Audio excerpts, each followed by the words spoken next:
જય શ્રીમન નારાયણ. રામાનુજદાસ શ્રીમાન ગટ્ટુ વેણુગોપાલ સ્વામી દ્વારા વર્ણન કરેલ શ્રીમદ ભગવદ્ ગીતાનું ગુજરાતી ભાષાંતર હું આપને કહી રહી છું. અધ્યાય 11 વિશ્વરૂપ સંદર્શન યોગ. શ્લોક 17. કિરીટિનમ ગદિનમ ચક્રિણં ચ તેજોરાશિં સર્વતો દીપ્તિમંતં પશ્યામિ ત્વામ દુર્નિરીક્ષ્યં સમંતાત દીપ્તાનલાર્ક દ્યુતિમ અપ્રમેયમ.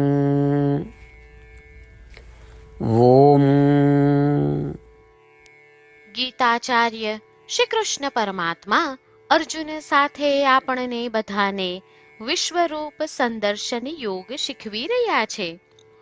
અર્જુન શ્રી કૃષ્ણને પ્રાર્થના કરી રહ્યો છે કે હે પરમ શ્રી કૃષ્ણ, હું તમારા દિવ્ય વિશ્વરૂપને મુગટ, સુદર્શન ચક્ર અને ગદાથી સુશોભિત જોઉં છું. હે શ્રી કૃષ્ણ, હું તમારા વિશ્વરૂપમાં તમને સર્વત્ર વ્યાપક પ્રકાશ સાથે જોઉં છું. તમારા દિવ્ય વિશ્વરૂપને જોતા રહેવું અશક્ય છે. તમારું વિશ્વરૂપ પ્રજ્વલિત અગ્નિ અને અપાર પ્રકાશ સાથે ચમકતા સૂર્ય જેવું દેખાઈ રહ્યું છે. આ પ્રમાણે અર્જુન એવા સ્વરૂપને જોઈ રહ્યો છે જે તેણે પહેલા ક્યારેય જોયું ન હતું, અને શ્રી કૃષ્ણ પરમાત્માને તેમના સુદર્શન ચક્ર અને ગદા જેવા અનન્ય અને અસાધારણ શસ્ત્રોને જોઈને ઓળખી રહ્યો છે.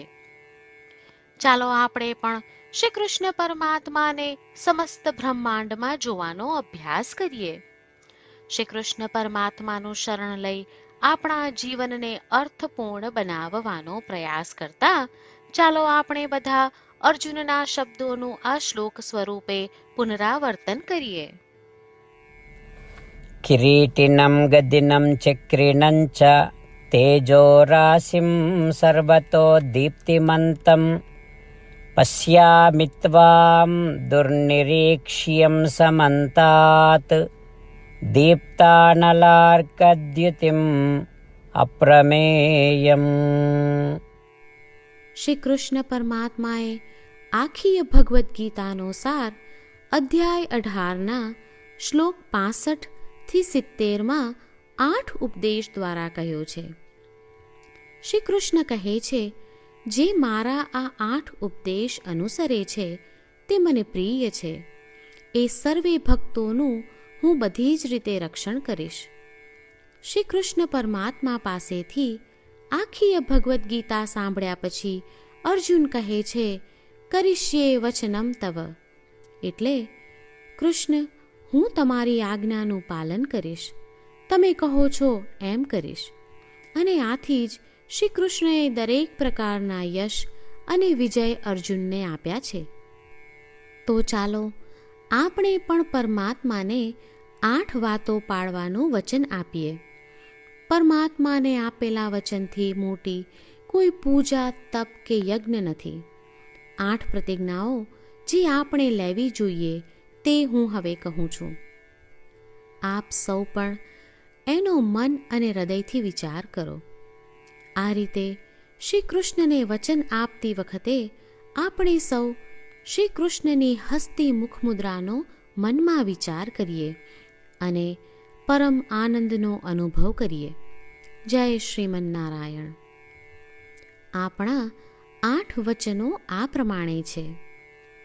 આપણું પહેલું વચન, હે શ્રીમન નારાયણ, તમારા ઉપદેશ પ્રમાણે હું હંમેશા તમારું ધ્યાન અને ચિંતન કરીશ.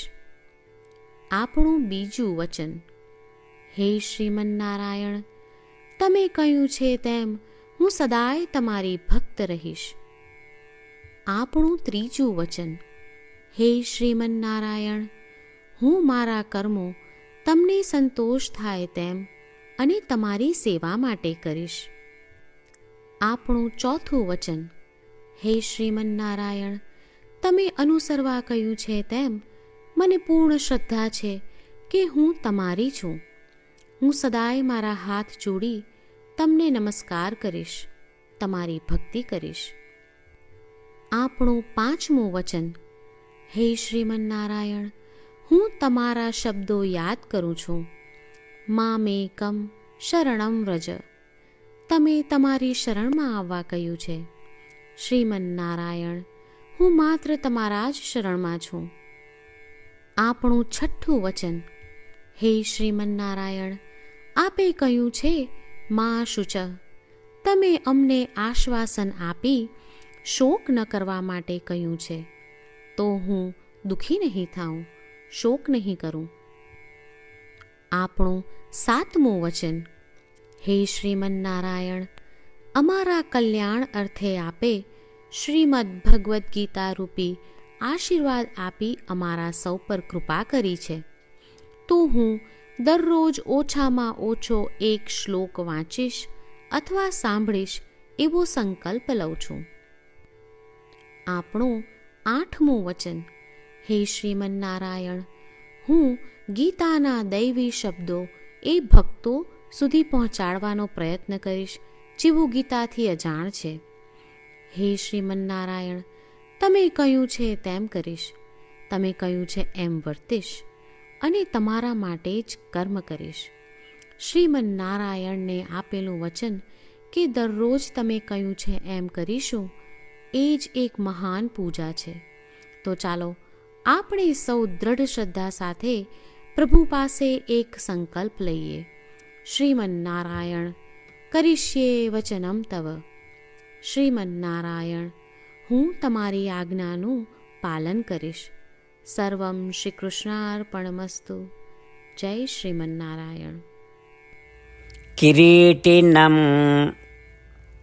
ગદિનમ ચક્રિણં ચ તેજોરાશિં સર્વતો દીપ્તિમંતં પશ્યામિ ત્વામ દુર્નિરીક્ષ્યં સમંતાત દીપ્તાનલાર્ક દ્યુતિમ અપ્રમેયમ. ઓમ. કિરીટિનમ ગદિનમ ચક્રિણં ચ તેજોરાશિં સર્વતો દીપ્તિમંતં પશ્યામિ ત્વામ દુર્નિરીક્ષ્યં સમંતાત દીપ્તાનલાર્કદ્યુતિમ અપ્રમેયમ. જય શ્રીમન્નારાયણ. તમામ ભક્તોને ખાસ વિનંતી. આપણા જીવનની દરેક બાબતોમાં આપણે તાત્કાલિક અને અસરકારક પરિણામો ઈચ્છીએ છીએ. આ પ્રાપ્ત કરવા માટે ચાલો દરરોજ 1 મિનિટ ફાળવીએ અને નારાયણાસ્ત્રમ વાંચીએ. નારાયણાસ્ત્રમ મેળવવા માટે તેની વેબસાઇટ જે www.narayanaastram.org છે તેના પર જાઓ અને રજિસ્ટ્રેશનમાં તમારું નામ અને ઈમેલ આપો. તમે આપેલા ઈમેલ પર તમને નારાયણાસ્ત્રમ PDF પ્રાપ્ત થશે. PDFમાં રામાયણનો 1 શ્લોક, ગીતાનો 1 શ્લોક અને એક વિષ્ણુ નામ છે. આ 3ને નારાયણાસ્ત્રમ કહેવામાં આવે છે. દરેક વ્યક્તિને આ શ્લોકોનું અલગ અલગ સંયોજન પ્રાપ્ત થાય છે. જ્યારે દરેક વ્યક્તિ 24,000 ભક્તો સાથે તેમના નારાયણાસ્ત્રમને દરરોજ વાંચે છે અથવા સાંભળે છે, ત્યારે સમગ્ર રામાયણનું 1 વાર પારાયણ, શ્રીમદ્ ભગવદ્ ગીતાનું 33 વાર પારાયણ અને વિષ્ણુ સહસ્ત્ર નામનું 24 વાર પારાયણ રોજ પૂર્ણ થાય છે. આ એક અદ્ભુત અને અસાધારણ પરિણામ છે. તેથી તમે અને તમારા પરિવારના સભ્યો તરત જ વેબસાઇટ પર જાઓ અને તમારું નારાયણાશ્રમ મેળવો. જય શ્રીમન્નારાયણ.